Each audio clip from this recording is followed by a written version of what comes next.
시간과 정확하게 그 산당에 가서 하는 것처럼 그렇게 한다고 해도 이게 우리 모든 사람들도 쉬운 게 아니에요. 오늘은 무슨 일이 생기고 오늘은 무슨 일이 있고 뭐 상가도 생기고 결혼식도 생기고 요새 뭣도 있고 이러기 때문에 그럴 수가 없는데 솔로몬 왕이 이토록 할 때에 하나님의 마음에 쏙 들어서 하나님의 마음 쏙 들은 사람이 구하는 것을 정말 모든 걸 더해주는 그러한 가산의 축복 이런 것을 받은 것을 볼 때 정말 제가 은혜가 되기 때문에 여러분과 제가 오늘도 주님의 마음에 쏙 드는 어떤 생활 속에서 하나님 앞에서 모든 삶의 주님 중심, 우리 강준희 학생이 말한 것처럼 주님 중심, 말씀 중심, 교회 중심으로 살아가는 여러분과 제가 됐으면 좋겠다 했는데 과연 이렇게 하나님 마음에 꼭 드는 우리들이 돼서 오늘 하루도 주님보다 앞서가는 일이 없고 우리가 주님 말씀 원하시는 대로 우리가 주님 가시는 길 십자가 지고 따라가면서 우리의 목표와 목적을 정말 꼭 주님의 마음에 쏙 드는 그러한 삶이 생활화가 되고 생활이 기도가 되고 기도가 예배가 되는 그러한 축복이 있기를 바라고 오늘 이 말씀을 드렸습니다. 아멘. 사도행전 2장 41절부터 47절까지 말씀 우리 같이 아까 읽었고요. 이 말씀을 우리가 가만히 생각해 보면 지혜자가 무엇인가? 솔로몬이 구했던 것도 지혜를 구했잖아요. 우리가 하나님이 우리에게 물어보실 때 뭐 원하냐 물어보면 여러분 뭘 구하겠어요? 솔로몬이 얘기했던 것처럼 지혜를 주십시오 이렇게 해야 될 거 아니에요. 그랬더니 어떤 학생들이 잠잘 때 하나님 꿈속에 주님 나타나면 제가 지혜를 주십시오 이렇게 말하도록 하나님 그렇게 도와주세요. 기도하고 잤다고 그래요. 어떤 학생들이 지혜를 달라고 솔로몬이 그렇게 했으니까 지혜를 달라고 1000번제를 드렸다 그렇게 하는데 1000마리 그 제사를 드릴 때 1000마리를 드렸다는 건 1000이라는 게 뭐겠어요? 1000마리 1000마리면 뭐예요? 1000 천년왕국도 1000이고 그죠? 1000이라고 하는 1000이라고 하는 건 완전하다는 것을 말하는 거예요. 완전하다. 그러니까 1000마리라고 얘기하는데 그 1000마리가 완전한 거예요. 완전한 거니까 완전한 제물이 어떤 거 1000마리 제물이면 1000마리의 제물이니까 완전한 제물이에요. 누구밖에 없어요. 예수님을 얘기하는 거예요. 그래서 예수님을 드린다는 의미고 예수님을 온전하게 하나님 앞에 드려서 받은 게 뭐라고요? 지혜. 그러니까 완전한 예수가 지혜라는 얘기입니다. 그래서 완전한 예수를 드리고 완전한 예수라는 지혜를 받았어요. 그 우리가 받을 수 있는 거 빌립보 4장 6, 7절에도 아무것도 염려하지 말고 오직 모든 일에 기도와 간구로 너희 구할 것을 감사함으로 하나님 앞에 하라. 그리하면 모든 지각에 뛰어난 하나님의 평강이 그리스도 예수 안에서 너희 마음과 생각을 지킨다. 뭐가? 평강이 뭐예요? 하나님과 내가 하나 되는. 그러니까 우리는 성경에서 볼 때 부나 명예나 솔로몬이 왜 이런 것을 구하지 않았냐면 지혜가 모든 거니까 지혜가 완전한 제물이니까 자기가 드리는 그 제물이 완전한 1000마리의 제사를 드렸더니 그게 완전한 지혜라고 하는 걸 알았죠. 솔로몬이. 그냥 뭐 생각하고 있다가 하나님 뭐 물어보면 내가 지혜라고 얘기해야지. 뭐 이런 의미가 아니고, 꼭 그래서만 그러겠냐 이거예요. 그 1000마리 제물을 드릴 때는 그가 모르고 그냥 막 아무렇게나 드리겠냐고.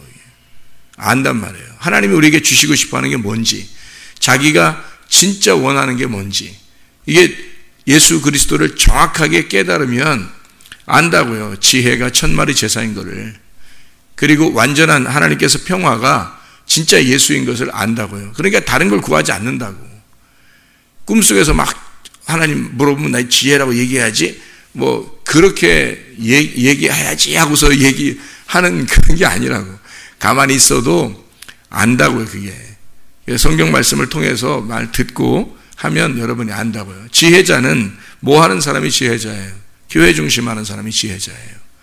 말씀 중심하는 사람이 지혜자예요. 주님 중심하는 사람이 지혜자예요. 그래서 이 사람들은 반드시 모이게 되어 있습니다. 그래서 교회 중심으로 왜 모이게 되어 있냐면 자기가 구원받고 지혜를 받았다면 반드시 이 사람은 가루가 돼서 한 덩어리의 뭉텅이가 되기 위해서 모인단 말이에요. 반드시 그 사람이. 그렇게 하지 않으면 그건 지혜자가 아닌 거예요. 지혜를 못 받은 거예요. 예수를 아직 모르는 거예요. 교회를 아직 몰랐다면. 그래서 교회에 모인다고 하는 게 그토록 중요한 거예요. 사실은 자기를 그 무덤 안에다가 집어넣는 노아 방주에 들어가는 일이라고요. 그게 노아 방주에 들어가야 거기서 그 모든 심판이 끝나고 그 죽음에서 나오는 것이 부활이니까. 예수 그리스도가 무덤에 들어갔다가 나왔기 때문에 우리 모든 인류가 죽음을 더 이상 경험하지 않는 거예요. 마찬가지로 그리스도 예수 안에서 이 교회라고 하는 이 무덤 안에 우리가 주님과 함께 들어가고 또 그 안에서 부활할 때 주님의 그 부활에 동참하는 것이 되는 거죠. 이게 지혜지 뭐예요. 진짜 지혜라고 하는 주님을 만나는 거거든요. 성경은 제가 이렇게 간단하게 설명하고 마치도록 할게요. 사도행전 2장 오순절날 성령 충만 받고 그리고서 이 사람들이 3,000명이 회개하고 침례를 받고 회개하고서 사도의 가르침을 받아 그들이 교회가 형성되었다. 이게 나오는데 이게 사도행전 2장에 나오는 일이거든요. 이 일을 제가 순서대로 성경을 한번 쭉 숫자대로 한번 여러분에게 얘기해 볼게요. 성경을 숫자대로. 처음에 하나님이 아담과 하와를 만들죠. 몇 명이에요? 아담을 처음에 만들었어요. 1명이에요. 그 다음에 아담을 통해서 하와를 만들어 2명 됐죠. 2명 되고 성경에 쭉 이렇게 그 아들들을 낳고 이렇게 하다가 숫자들이 이렇게 쭉 나와요. 노아 시대에는 몇 명이죠? 8명. 8명이 구원을 받아요. 그리고 이스라엘, 야곱의 시대에 이스라엘의 이스라엘이라는 야곱의 아들들이 몇 명 돼요? 12명. 12명이죠. 그리고 그 애굽에 이제 들어갈 때는 70명 들어가죠. 그죠? 12명이 또 70명이 돼서 들어가게 되죠. 그리고 그들이 나오면서 하나님께서 장로를 몇 명 세워요? 24명. 24장로라는 얘기가 성경에 나오죠. 24장로가 있고 그리고 70장로가 있죠. 그러니까 이스라엘 백성들을 70장로. 그래서 레위인종에서 이제 대표를 세워서 24장로. 또 생물은 몇 마리가 나와요? 4생물이 나와요. 그래서 성경에 보면 4생물이라는 게 나와요. 그리고 24장로, 12사도, 12지파, 그리고 예수님도 오셔가지고 12제자를 삼죠. 그리고 70명의 제자를 이제 파송해서 전도하게 하고, 그죠? 그리고 모여서 120명이 사도행전 1장에 보면 모여서 120명이 기도를 해요. 사도행전 1장 15절입니다. 120명이 기도하고 그 사람들이 이제 기도하고서 결과적으로 베드로가 설교하고 3,000명이 회개해서 모임을 갖기 시작해요. 이 사람들이 조금 지나서 한 5,000명 정도가 됩니다. 남자만이에요. 게다가 그 사람들이 5,000명으로 끝나는 게 아니라 수많은 사람이 또 돼요. 수많은 사람이 되고 그 다음에 마지막으로 요한계시록에 보면 몇 명이 돼요? 14만 4천 명이 돼요. 그러니까 숫자가 점점점 어떻게 해요? 늘어났죠. 예. 그러니까 교회가 부흥했다. 그러면 이제 교회 부흥시키려고 전도해 와라. 그런 걸로 막 여러분을 쪼우고 그런 의미로 받아들이면 안 됩니다. 그렇게 되는 게 아니고요.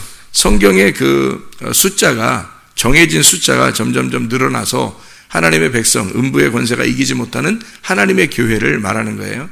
우리가 만약에 여기서 전도가 많이 안 됐는데 우리를 통해서 아프리카에 우물을 파고 또 예배당을 짓고 학교를 지어서 거기에 사람들이 많아지면 어떻게 될까요? 결국에는 하나님의 신도들이 많아지는 거 아니겠어요? 하나님의 입장에서 생각해 보면 똑같은 얘기죠. 그죠? 여기에서만 꼭 생긴다는 의무적으로 생겨야 된다. 그런 책임감이 꼭 있어야 된다는 게 아니라 어디에서든지 하나님의 사람들이 생겨나는 거죠. 예. 그렇게 하나님의 마음을 가지면 되겠습니다. 제 숫자를 한번 여러분에게 성경 한번 아까 찾은 거를 쭉 읽고 마치도록 할게요.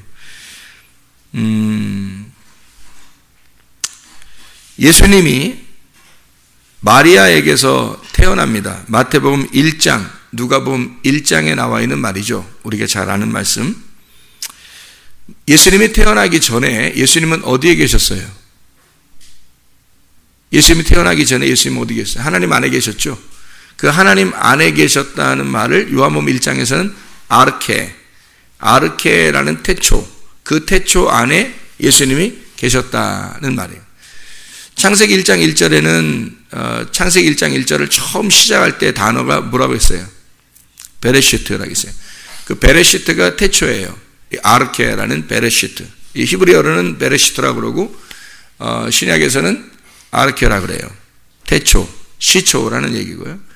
그 시초 안에, 그 머리 안에 예수님이 계셨어요. 그래서 그 예수님 한 분만 있었어요. 하나님이 계셨고 그 하나님이 그 아들 예수를 그 안에 품고 있다가 나왔어요. 그게 마태복음 1장에 또 누가복음 1장에 나오는 마리아를 통해서 예수님이 잉태하게 된 거예요. 그러니까 사람의 몸을 빌려, 하나님이 사람의 몸을 빌려 인간으로 드디어 드러났다, 등장을 했다는 얘기입니다. 태어난 게 아니고 나타나신 거예요. 그렇죠? 원래 계신 분이었으니까.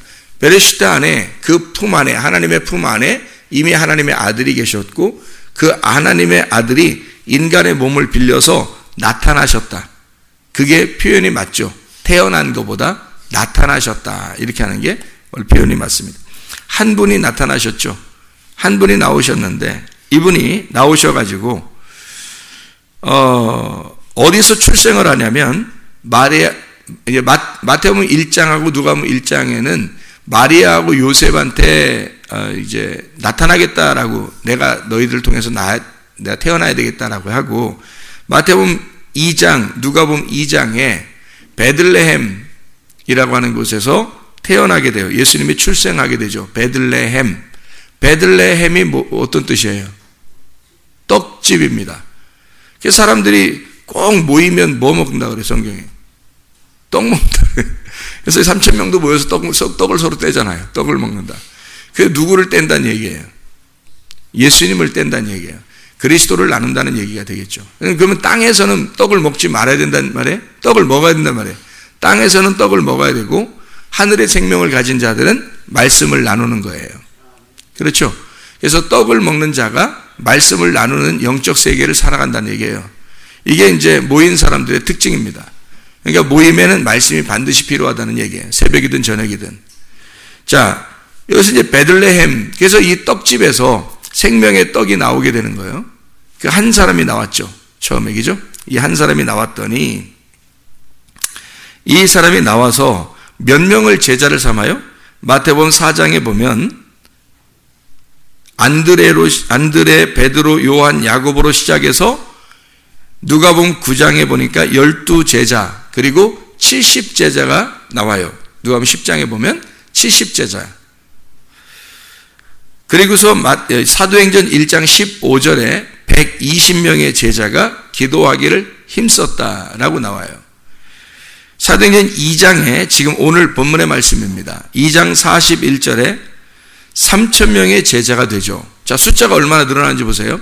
예수 그리스도가 한 명이 태어나서 하나님의 품 안에서 나타나셔가지고 한 명으로 시작해서 점점점 숫자가 나타나는 겁니다.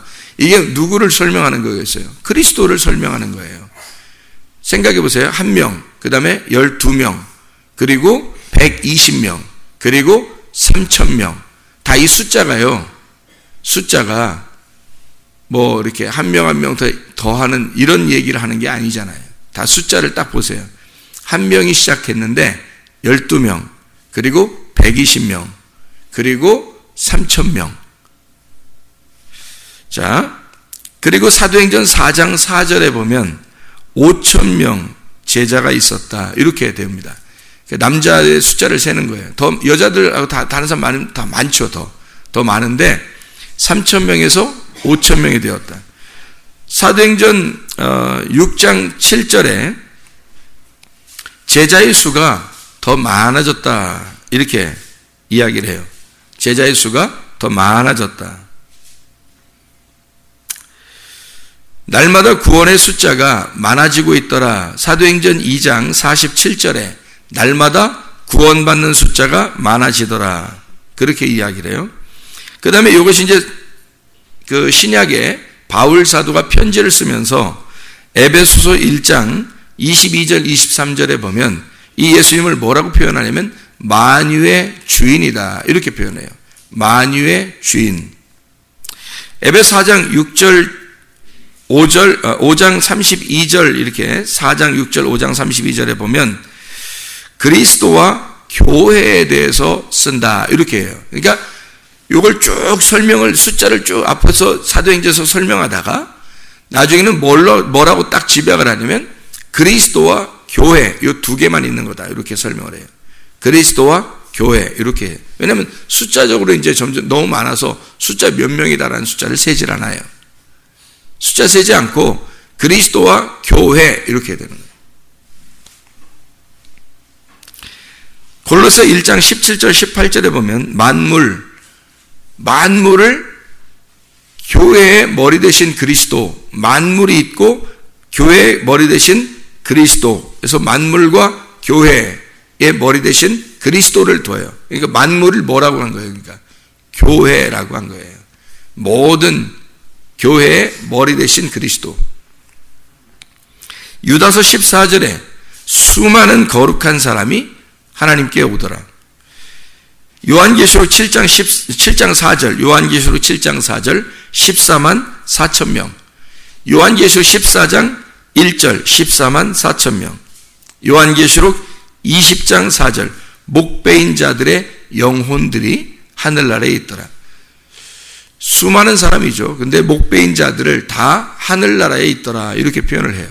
그러니까 숫자가 하나로부터 예수 그리스도로부터 시작을 해서 12명, 120명, 3,000명, 5,000명 날마다 더하는 구원의 숫자가 더해지고 그리고 14만 4천 명 그리고 이들이 그리스도의 신부가 되고 교회의 머리 되신 그리스도와 교회만 존재한다. 이게 이제 천국이다. 이렇게 설명을 해줘요. 숫자를. 하나, 둘, 셋, 넷 몇 명이다. 하늘나라에 몇 명이다가 아니라 하늘나라에는 14만 4천 명만 존재한다. 14만 4천 명이 완전한 숫자니까. 자, 생각해 봐요. 천년왕국에 하나님의 나라 왕국에 14만 4천이 존재한다. 한 명, 두 명, 세 명, 네 명에서 14만 4천 명이다가 아니라 14만 4천 명은 뭘로 이루어진 숫자라고요? 144 곱하기 1000으로 이루어졌다고. 144는 뭘로 이루어졌다고? 12 곱하기 12로 이루어졌다고. 구약의 12지파, 신약의 12사도. 12 곱하기 12로 이루어진 이 두 개를 12 더하기 12이면 24라고 나오는 게 나오고요. 24장로. 그들이 하늘나라 예배를 드리죠. 경배하고 24장로가. 12지파, 12사도, 12제자. 그래서 요 12 곱하기 12은 144. 144가 새 예루살렘의 큐빗이에요. 가로 세로가 144로 되어 있다고요. 그러니까 이게 12 곱하기 12로 되어 있단 말이에요. 144로. 그리고 곱하기 완전한 예수 그리스도로 완전해진 그리스도인들을 말하는 거예요. 그게 교회라고 하는 겁니다. 새 교회. 땅의 교회가 하늘나라의 새로운 교회가 되는 거예요. 그게 새 예루살렘이라는 겁니다. 천국. 거기에 가려면 반드시 여기에 뭔가 교회를 깨달아야 돼요.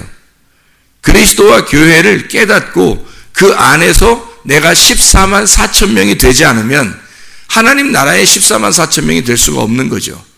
근데 교회를 몰라요. 지금 시대의 사람들이 지혜가 없으니까, 지혜를 못 받았으니까, 지혜를 받으면 교회가 뭔지를 알아요. 그러니까 이 백성들을 다스리기 위해서 솔로몬이 구한 게 지혜를 구했단 말이에요. 그리스도가 없으면 그걸 모르니까, 못 깨달으니까. 지혜를 받는 목적이 있어요. 교회가 되기 위해서입니다. 교회라고 하는 자기 백성들과 하나가 되기 위해서, 그게 지혜를 받는 목적이에요. 지혜를 받으면 교회 중심이 됩니다. 교회 중심이 되기 위해서 지혜를 받는 거예요. 그래서 그들은 지혜를 받았어요. 자, 사도행전 2장에 오순절에 성령 충만 받고 3,000명이 회개하고 구원받았어요. 뭘 받았어요? 지혜를. 지혜를 받으니까 그 사람들이 어디에 흩어질 수가 없는 거예요. 그들은 모일 수밖에 없는 거예요. 지혜를 받으니까. 그래서 그들이 날마다 떡을 떼며 말씀으로 교제하며 기도하기를 전혀 힘쓰더라. 지혜를 받으니까, 지혜로운 자가 되니까 지혜로운 자들과 동행하게 되는 거예요. 그게 교회라고요. 그게 교회에 왜 우리가 딱 이 지상의 교회에 하나가 되지 못하는가? 사람들이 요즘 시대는 더 그렇고요. 각자 자기 홀로 이렇게 자기들이 생각하는 사람이 참 많은데, 교회가 생활이고 생활이 교회가 되고 기도가 생활이고 생활이 기도가 돼야 되는, 이렇게 선교사님이 얘기한 것처럼 그게 우리의 삶이 돼야 되는 거거든요. 그게 교회예요. 그 교회가 이 지상에서 되지 못하면 하늘나라의 교회가 될 수가 없습니다. 그게 성경의 가르침이에요. 그래서 교회를 분명하게 깨달은 사람들이 있어야 되는데, 그게 지혜자다. 지금 시대에는 미련한 자들과 함께 동의하는 사람이 너무 많고 지혜를 못 받은 사람이 너무 많으니까 교회를 모르는 거예요. 교회가 뭔지를 잘 깨닫지를 못하는 거예요. 그런 사람들에게서 가르침을 받거나 또는 그런 사람들의 말이 더 많이 들어오거나 하면 그 사람 틀림없이 해를 받습니다. 지혜를 못 받아요. 해를 받아요. 귀가 먹어버립니다. 그래서 교회에 대한 이야기를 철저하게 해줘도 그게 뭔지를 못 깨달아요. 그게 하기도 싫고, 그렇게 하면 피곤할 것 같고, 교회에 나와서 예배드리고 이러는 거 자주 우리 교회 같이 예배드리고 기도하고 이렇게 하면 피곤할 것 같고, 이러니까 속하지 않는 거예요. 자기 편하려고. 그런 시대, 지금 시대가 자기 편하려고 그러는 거예요. 교회 와서 기도 잘 안 합니다. 교회 와서 모임 갖지 않으려고 그럽니다. 시대가 그렇게 시대예요. 왜 그럴까? 너무 여러분, 그분들을 너무 걱정하지 마세요. 지혜가 없어서 그런 거예요. 그냥 너무 왜 그럴까 고민도 하지 마세요. 지혜가 없어서 그런 겁니다. 지혜를 못 받은 거예요. 지혜이신 그리스도를 아직 받지 못하신 거예요. 그래서 그런 거예요. 진짜 지혜를 받으면 사도행전 2장 41절부터 47절까지의 말씀에 기도하기를 전혀 힘쓰게 됩니다. 같이 서로 자기의 욕심 부리지 않고 서로 나누게 됩니다. 그리고 함께 떡을 떼게 됩니다. 말씀을 서로 교제하게 됩니다. 이건 당연한 거예요. 그걸 성경에서는 이 지상의 교회라고 그런 거고, 이들이 하늘나라의 교회가 돼서 신부가 되고 새 예루살렘을 이루는 것입니다. 기도하겠습니다.